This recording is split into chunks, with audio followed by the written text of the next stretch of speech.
اعتراض نمبر 5، نظریہ ارتقاء میں سقم ہے لیکن سائنسدان یہ بات ماننے کو تیار نہیں۔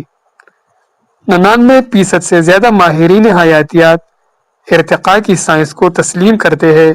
یہ دعویٰ غلط ہے کہ سائنسدان ارتقاء کو تسلیم نہیں کرتے۔ کچھ سائنسدان یقیناً ایسے ہیں جو ارتقاء کو اپنے عقائد سے متصادم سمجھتے ہیں، لہٰذا اسے تسلیم کرنے کو تیار نہیں، لیکن ایسے سائنسدانوں کی تعداد آٹے میں نمک کے برابر بھی نہیں ہے۔ یہ سائنسدان ارتقاء کی مخالفت ضرور کرتے ہیں، لیکن ارتقاء کے خلاف کبھی بھی کوئی مشاہدہ یا کوئی سائنسی اسٹڈی آج تک شائع نہیں کر پائے۔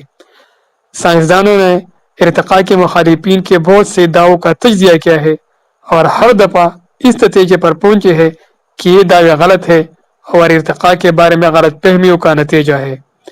بعض اوقات ارتقاء کے خلاف ثبوت جان بوجھ کر توڑ موڑ کر پیش کی جاتے ہیں تاکہ سائنس سے ناآشنا لوگوں کو ارتقاء سے متنفر کیا جا سکے۔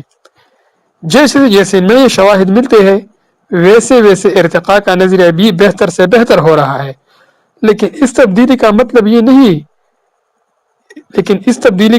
یہ نہیں ہے کہ یہ نظریہ غلط ہے۔ سائنس کے میدان میں نظریات کا سخت مقابلہ ہوتا ہے اور یہی مقابلہ اس بات کو یقینی بناتا ہے کہ غلط نظریات کو رد کر دیا جائے گا یا ان میں ترمیم کر کے انہیں درست کر لیا جائے گا۔